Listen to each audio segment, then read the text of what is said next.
Father Director drew out of the hat, those who would do the faculty talks, in which faculty numbers of the Ten Commandments we get. At first I was discouraged.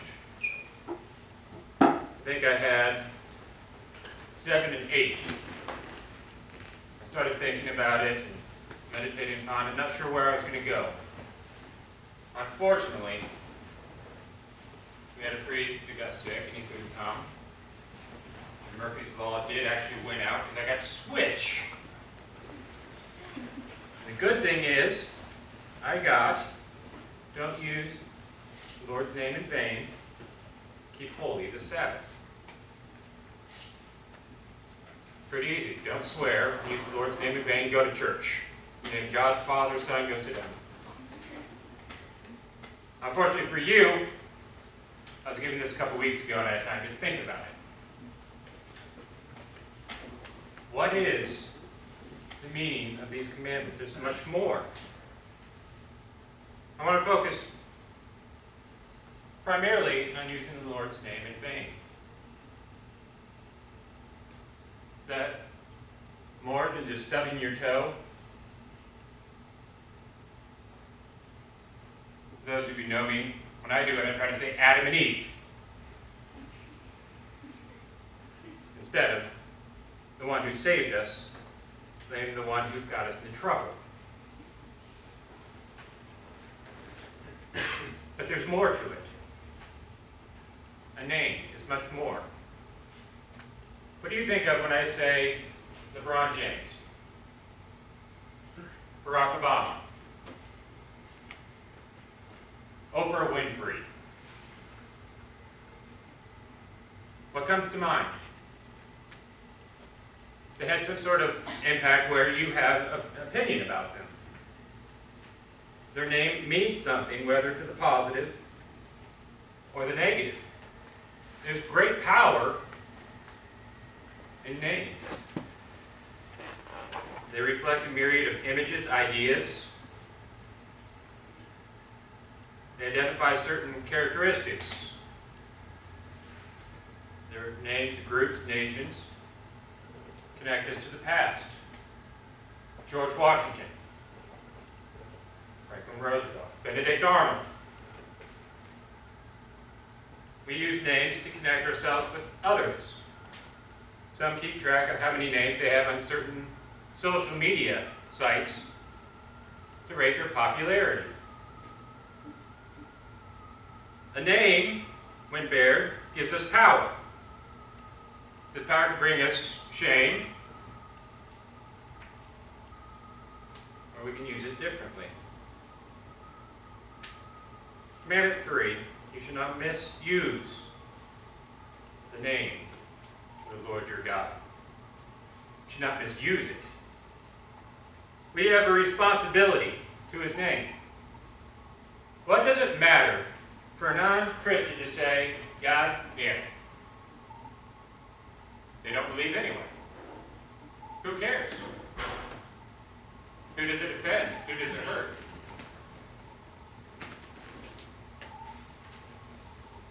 What about you? We have a responsibility to his name. We're to accept God's name. We are called by the name of the Lord. We are to bear witness to the name of the Lord. This is the point that I want to make in the commandment. Not so much to misuse his name by misrepresenting it, but how we don't bear it out as Christians, as Christians, as Christ bearers. When we don't fulfill our baptismal covenant, when we don't fulfill what we are called to do, we are using his name in vain.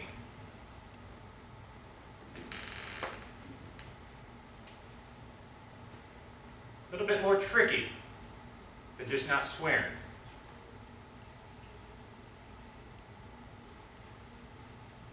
When Israel accepted God's covenant, they accepted responsibility to represent him in the world.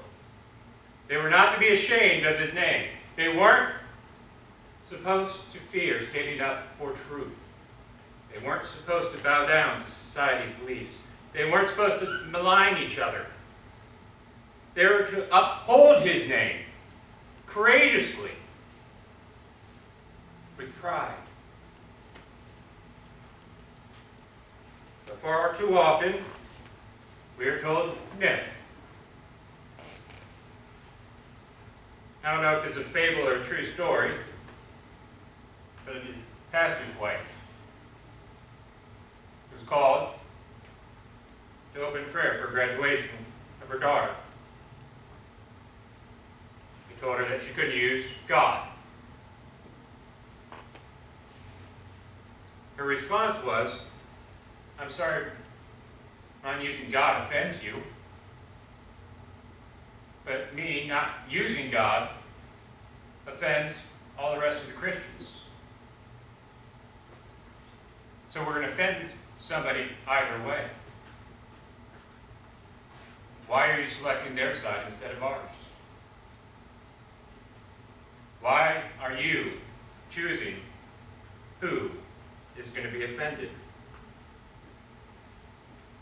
We have a responsibility in our lives to stand up, not to cave. We have a responsibility to revere his name.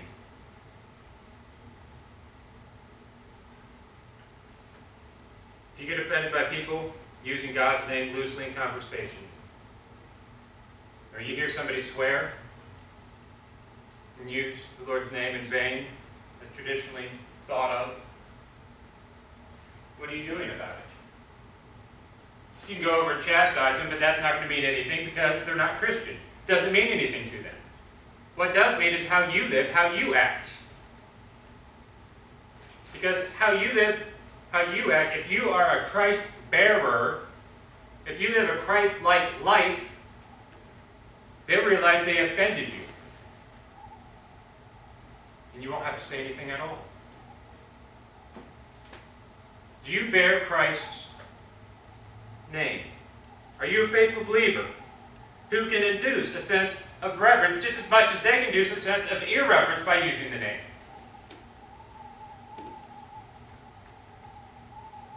Do you bear him in your heart, in your words, and most importantly, in your actions, and how you conduct yourself day to day? Have you revealed Christ to others in your life?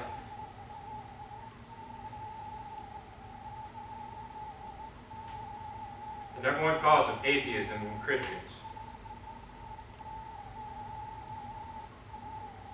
is Christians. Christians are the number one cause of atheism. We're very good at giving lip service, saying what we believe, but we don't put it into practice. We're very good at knowing the right response, but don't live it.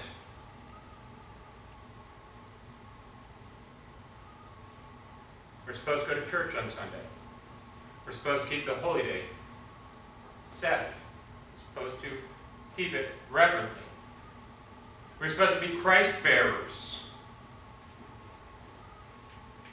But the only thing holy about the week normally is Holy Saturday, college football, or hanging out with our friends, which we get so worn down by, it's hard to get up on Sunday. Not much of a Christ bearer there. He told us to keep the day holy. He calls us to rest with him. Why? Why does he call us? Because it's hard. The world beats us up.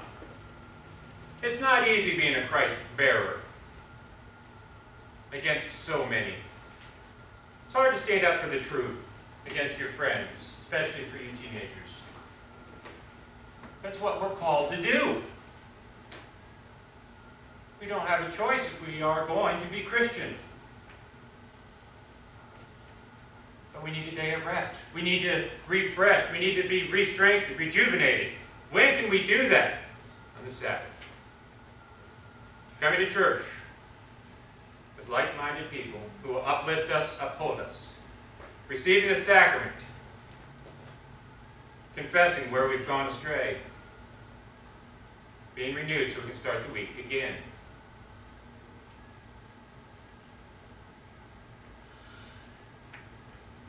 These two commandments, not using the Lord's name in vain, and keeping the Sabbath holy, might not seem as dire as thou shalt not murder, thou shalt not steal or covet on the outside. But on the inside, it means everything about being Christian. And it's a battle. My hope is when you leave St. Michael's, you're equipped to go out and do battle. My prayer is that you'll be refreshed, renewed, strengthened on these days of Sundays, one after another. Where we're enriched. Where we take a break from what the world constantly beats down, jams down our throats. So we can go out and be true Christ bearers. So we can truly represent Him in this society that needs to know Him so much. Don't forget to recharge your batteries between this St. Mike's and the next by going to church. And always remember what St. Francis said, preach the gospel always and use words if necessary. Don't use the Lord's name in vain. Bear it